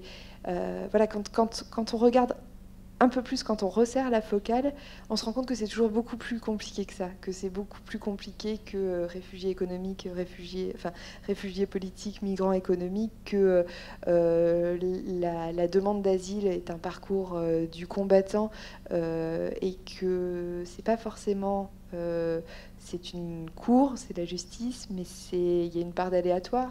Tout dépend si on tombe sur le bon juge, si on tombe sur le bon traducteur. Et du coup, la question migratoire, nous, on l'interroge beaucoup du point de vue de l'accueil, est-ce qu'il y a autopsie de cette crise de l'accueil qu'on est en train de vivre, comment on accueille, comment les démarches génèrent une forme de violence institutionnelle aussi par rapport à des personnes qui ont déjà beaucoup souffert. Et c'est là-dessus vraiment qu'on va se pencher dans nos articles, dans nos sujets, pour essayer de remettre les choses en perspective et dépasser le constat qui est plus ou moins biaisé il y a de plus en plus de personnes qui arrivent aux frontières de l'Europe, que fait-on, et pour dépasser cette peur qui mérite juste qu'on prenne les choses plus posément, et puis avec la sensibilité, c'est quelque chose dont j'ai pas moins parlé, mais avec la sensibilité du dessin. On laisse parler beaucoup le dessin et on laisse de la place au silence, et ça c'est super quand on est sur des parcours de vie très durs, quand on est dans des histoires. Là c'est l'histoire dont je vous parlais tout à l'heure des équipes italiennes en Sicile.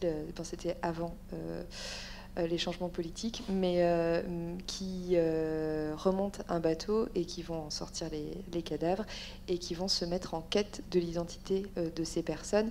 Et on a beaucoup de planches comme celle-ci qui sont silencieuses dans le cimetière de Catane aussi, et qui permettent aussi de respirer, de s'approprier le sujet et de ne pas regarder ces questions-là uniquement de manière rationnelle, mais aussi avec cette part d'humanité et de sensibilité qu'on a quand on est un lecteur et qu'on essaye de développer et à laquelle on essaye aussi de s'adresser par le dessin. Merci, Amélie. Désolé, je viens de regarder l'heure. On n'est pas du tout dans le timing. François, bien évidemment, beaucoup de choses ont été dites du point de vue de ce que les médias peuvent, devraient, essayent de faire. Donc vous, forcément, avec votre marche, avec l'auberge, vous êtes en contact ou pas avec les médias. Donc c'est aussi ça qu'on voulait voir avec vous. Voilà, vous, en tant qu'association, en tant qu'engagé sur le terrain, quel est votre regard sur ces questions? Alors, beaucoup de choses ont été dites, donc c'est un encouragement à faire court. Je vais essayer de le tenir. Voilà. Je parlerai plus en tant que bénévole et responsable de l'auberge des migrants, mais un petit peu quand même de la marche citoyenne après et de sa relation avec les médias. Alors donc l'auberge des migrants est une association humanitaire qui essaye d'apporter une aide d'urgence près de la frontière franco-britannique, c'est-à-dire à Calais et à Grande-Synthe actuellement. En gros, je simplifie, 350 à 450 personnes à Calais, 1300 actuellement à Grande-Synthe, un nombre qui grossit tous les jours, et des personnes qui vivent dans des conditions extrêmement difficiles, puisque la politique du gouvernement consiste non seulement avec les Britanniques à les bloquer à la frontière, ou à tenter de les bloquer en tout cas, mais elle consiste aussi à les empêcher de s'installer et à essayer de les éloigner de la frontière. Alors nous, en tant qu'organisation humanitaire, on a absolument besoin des journalistes. On a besoin des journalistes pour faire connaître la situation à la frontière.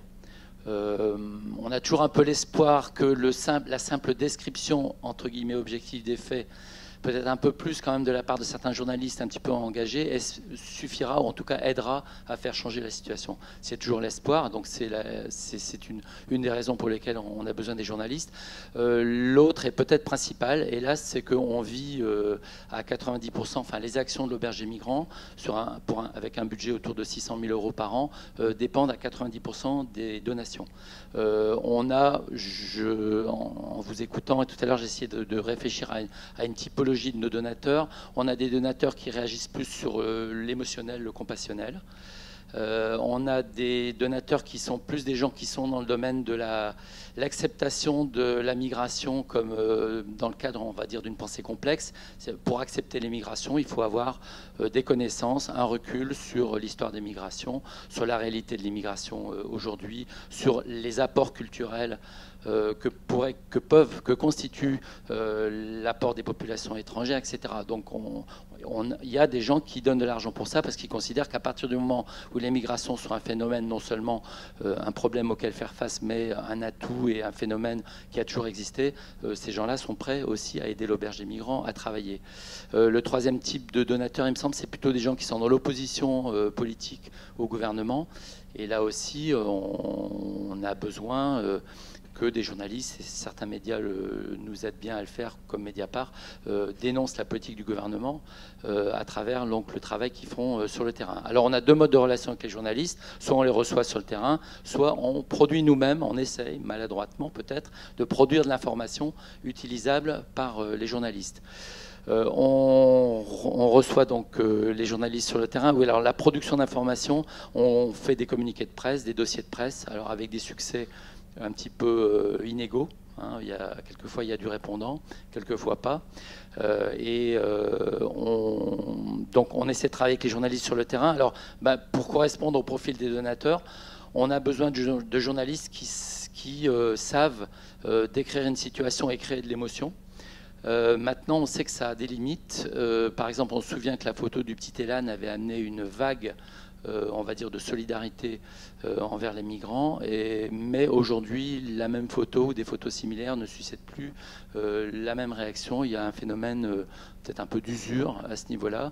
Et donc, on est très conscient des limites de l'émotionnel, mais on a quand même besoin aussi que de l'information soit produite sur des morts, des blessés, des mineurs, des femmes, etc. C'est important aussi d'aborder cet angle-là. Le deuxième, c'est qu'on a besoin de journalistes qui font un travail de fond, qui prennent le temps de le faire, justement parce que la migration, même simplement le phénomène de la présence des migrants à Calais est un phénomène compliqué, complexe, et on a besoin de journalistes qui fassent un véritable travail d'enquête pour montrer tous les tenants et les aboutissants de cette situation. Un paradoxe peut-être avec l'émotionnel, on a réussi avec ce que je disais de l'émotionnel, peut-être paradoxalement, on a réussi à tisser des liens de confiance avec des journalistes parce qu'ils se sont rendus compte que l'information qu'on leur donnait, elle n'est forcément pas objective, elle est aussi subjective, mais elle était quand même plus fondée, plus objective que celle qu'ils pouvaient avoir auprès de la maire de Calais ou auprès du préfet. Et du coup, on a pas mal de journalistes qui ont le réflexe, quand il y a quelque chose qui se passe, même s'ils ne viennent pas sur le terrain, de nous contacter de façon à avoir une information qui vont toujours considérer avec prudence, et c'est normal, mais dont ils savent qu'elle est plus factuelle. Et on essaie d'ailleurs de produire cette information. Par exemple, sur le nombre de migrants, on fait des enquêtes, des inventaires, c'est pas le mot exact, on fait des recensements réguliers sur le terrain. On a fait tout un travail aussi d'enquête sur les violences policières, on a fait un travail d'enquête sur l'eau, alors qui nous sert sur les problèmes d'approvisionnement en eau des personnes près de la frontière. C'est un travail qu'on destine aux médias, mais qu'on destine aussi aux organisations internationales qui sont supposées, qui essayent en tout cas de faire que les autorités françaises respectent le droit, les engagements internationaux, les conventions internationales. C'est donc la Cour européenne des droits de l'homme, le Défenseur des droits, la CNCDH, etc. On produit donc des plaidoyers pour ces personnes-là, pour ces organisations-là. Alors, donc pour toutes ces raisons-là, on accueille très bien les journalistes, et même les étudiants en journalisme. On dit systématiquement oui aux étudiants en journalisme, bien qu'on sache que ce qu'ils produisent ne va pas être publié, édité, mais c'est pas grave. On tisse comme ça des liens avec eux, dont on espère qu'ils seront aussi fructueux pour l'avenir. Alors, on a quelques difficultés quelquefois avec les journalistes, quand même, il faut être clair. On a des difficultés avec les journalistes des quotidiens locaux ou du quotidien régionaux, donc des journalistes locaux des quotidiens régionaux, ceux de Calais en l'occurrence. C'est difficile d'expliquer pourquoi. Moi, j'avancerai une hypothèse, c'est qu'ils sont pris dans des réseaux dont ils ont besoin pour avoir de l'information. Ils sont obligés d'avoir des bonnes relations entre guillemets avec la mairie, ils sont obligés d'avoir des bonnes relations avec le préfet. Ils essaient aussi d'avoir des bonnes relations avec nous, mais à un moment donné, du coup, ils vont pas forcément, ils vont arriver à ce défaut que j'espère donc j'espère vous êtes conscient, c'est que une information objective, c'est pas donner la parole au préfet, donner la parole à la maire et donner la parole aux associations. Heureux exilés, c'est très rare. Et à chacun de se faire une idée. Il y a un moment donné, il faut aller sur le terrain, interroger les exilés, interroger les bénévoles. C'est eux qui sont à même de donner une information plus, entre guillemets, ou moins subjective, plus objective. Donc on a des difficultés avec les journalistes locaux, auxquels on a fait des reproches, quelquefois peut-être injustifiés, de pas assez parler de la situation ou pas d'en parler suffisamment bien. On a bien sûr des difficultés avec les chaînes d'information permanente qui viennent faire 1 minute 30 d'interview pour en garder 25 secondes. Mais bon, on s'adapte. On a appris à parler brièvement, de façon très synthétique. On essaye pour qu'au moins ça soit quand même utile. On a aussi des difficultés avec certains médias. Les seuls journalistes qu'on n'a jamais mis à la porte, c'était des journalistes de certains médias britanniques, de mémoire le Sun, peut-être un ou deux autres, parce que voilà, la façon dont ils traitent l'information à Calais, elle est tellement abominable qu'à un moment donné, on dit quoi, c'est bon, vous êtes peut-être journaliste, mais on n'a pas du tout envie de parler avec vous. Alors je finis simplement sur la marche. Donc la marche citoyenne qui a démarré le 30 avril à Vintimille, qui s'est arrêtée le 8 juillet à Londres. Alors évidemment, comme tout organisateur d'événements, on a envie que ça soit qu'il y ait le maximum de monde, qui soit content et que ça soit médiatisé.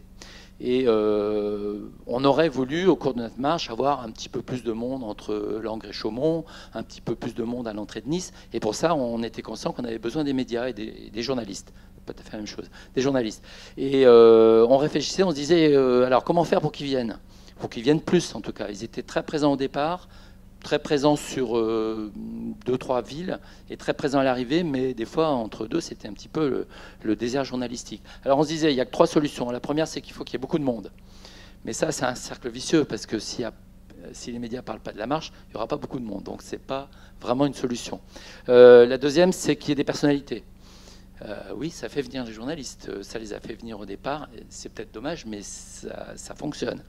Et la troisième, c'est que les identitaires nous attaquent.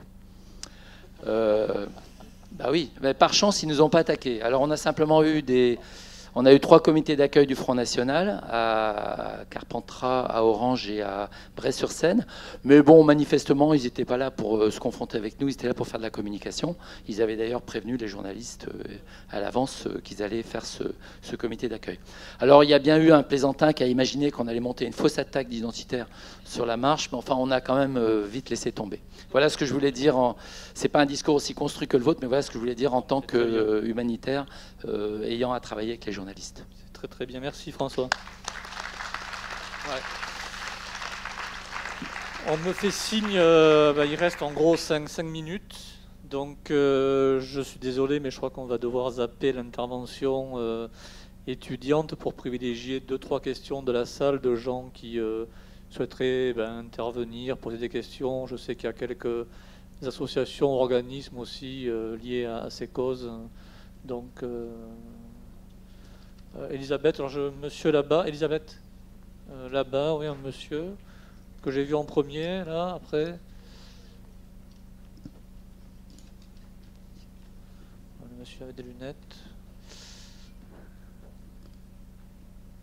Oui, Patrick, bonsoir, je suis Samuel. Nous nous sommes parlé au téléphone aujourd'hui, voilà, et nous nous rencontrons enfin. J'interviens donc ici à l'invitation de Patrick, puisque nous organisons demain, je vais dire qui est ce nous tout à l'heure, une rencontre qui peut prolonger ou s'articuler avec celle de ce soir. Pas du tout concerté. Voilà, c'est le hasard des envies. C'est tout à fait un hasard des agendas, et néanmoins Patrick me dit mais nous travaillons sur la même chose, et je me suis dit mais est-ce que c'est exactement la même chose? Et en vous entendant parler, j'entendais l'interrogation sémantique tout à l'heure sur le migrant, le réfugié et le beau dessin que vous portiez, l'expatrié aussi, etc. Et nous avons choisi le mot de déplacer pour la rencontre de demain, qui déplace un petit peu le propos. Ce nous, c'est un collectif d'acteurs des médias, de médias citoyens, d'acteurs culturels, de chercheurs, un collectif assez divers qui se regroupe à travers toute l'Europe depuis 2 ans, sous l'égide d'un programme européen de European Cultural Foundation, et qui s'appelle donc Displaced in Media, et qui questionne, au-delà des médias eux-mêmes, la représentation des migrants, mais si possible, et on l'a un petit peu entendu avec François Guénoc, par la parole des migrants eux-mêmes.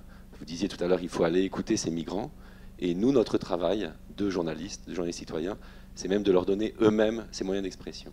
Voilà. Et donc c'est une intervention qui fait moins question, qui est plutôt informative, mais pour vous dire que ce qui a été dit là s'étend demain dans la réflexion, puisqu'à l'issue de ce programme de 2 ans, avec des partenaires de toute l'Europe très très différents, des associatifs ou des gens comme le BFI à Londres, des institutions, etc., dans des cadres très différents, mais d'expérimentation sur ce même process par l'éducation à l'image, par l'éducation aux médias et par l'idée de favoriser l'expression directe des migrants, questionner ces représentations, quelle place prennent-ils dans nos médias, dans l'opinion publique.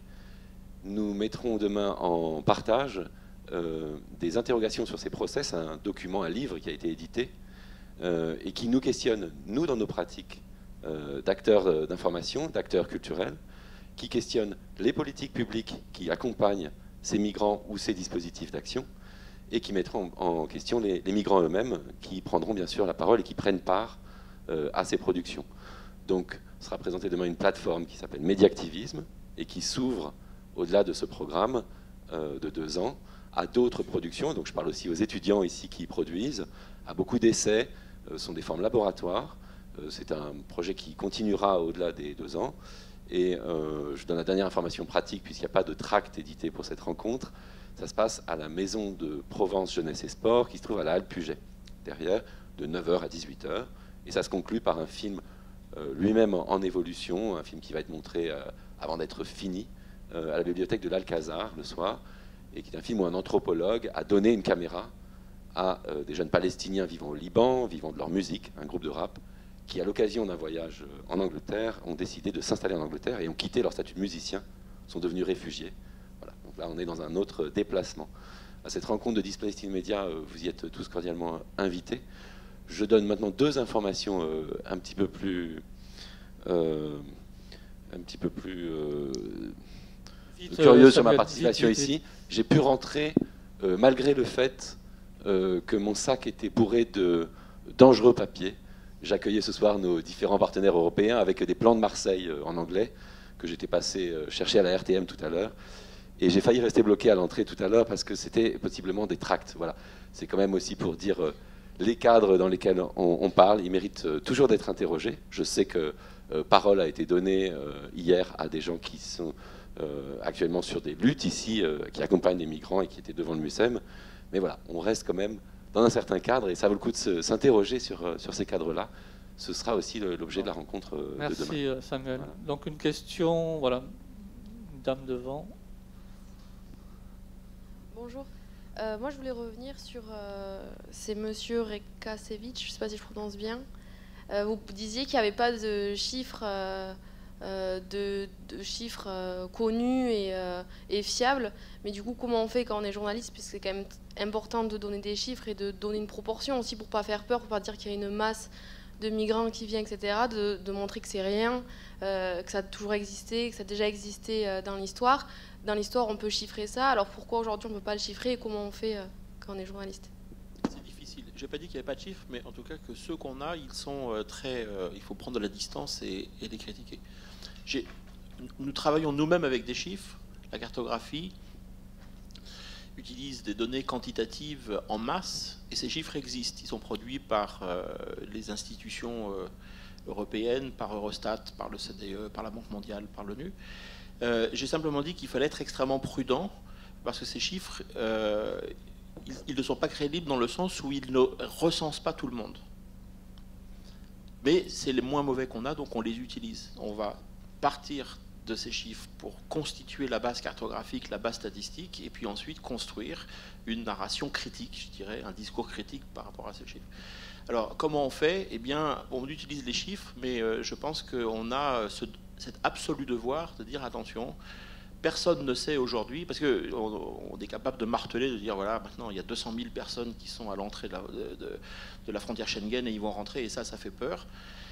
C'est simplement de dire qu'aujourd'hui, on sait que ceux qui ont été référencés, c'est peut-être 150 000 à 200 000 personnes qui ont essayé de traverser la Méditerranée, mais on ne recense pas tout le monde. Peut-être c'est plus, peut-être c'est moins. Et puis, un autre problème aussi, c'est que dans la manière dont on a fait les chiffres, quand on a compté les migrants, les réfugiés, quelle que soit la manière dont on les appelle, eh bien, certains, on les a comptés 2 fois. C'est-à-dire que tout à coup, on s'est retrouvé avec les médias qui ont repris en masse le chiffre de 500 000 personnes qui étaient rentrées et qui avaient circulé du sud au nord de l'Europe, alors qu'en réalité, c'était moins de 200 000 simplement. Ils avaient été comptés une fois à la frontière croate, une fois à la frontière hongroise, et parfois même une 3e fois à la frontière autrichienne. Sans penser qu'il fallait aussi prendre soin de ces doubles comptes. Donc on a pensé qu'il y avait 600 000 personnes ou 500 000 personnes, alors qu'en réalité, on en avait 400 000 de trop. Voilà. Je pense plutôt à développer un vrai appareil critique, et c'est extrêmement difficile. Ce que je dis, c'est que c'est le rôle des journalistes de le faire, et que nous ne le faisons pas, parce qu'on n'a pas le temps, parce que les journaux n'ont pas d'argent pour payer des salaires de gens pour faire ça. Quand on est chercheur à l'université, au CNRS, on le fait parce qu'on est payé pour ça, mais la relation chercheur-journaliste, elle n'est pas forcément évidente. Enfin, elle est beaucoup plus étroite, en fait, dans le domaine des migrations que partout ailleurs, je pense. Mais c'est surtout sur ce point-là que je voulais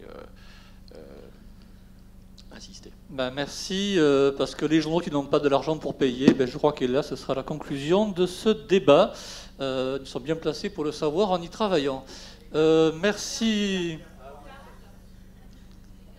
Ah ben les cartes, je crois qu'hélas, le temps est passé, donc il faudra vous rendre en contact avec... Oui. On est tenu par le temps de la disponibilité de l'équipement. Bon, écoutez, soyez pas déçus, les cartes, elles sont sur le site internet. Voilà, que j'ai cité, voilà. donc visioncarto.net. Carto.net. Et vous les avez pratiquement toutes en les cherchant. Vision au pluriel, attaché à carto.net. Voilà. C'est un site libre, gratuit, sans pub. Il est complètement biologique, écologique, et fabriqué avec uniquement des outils libres. Donc aucun risque. En tout cas, merci. Encore merci au MUSEM. Donc on s'est inscrit dans le cadre de Exil être ici aujourd'hui, qui se poursuit jusqu'à dimanche avec plein d'autres rendez-vous passionnants. Une prochaine fois et bonne soirée.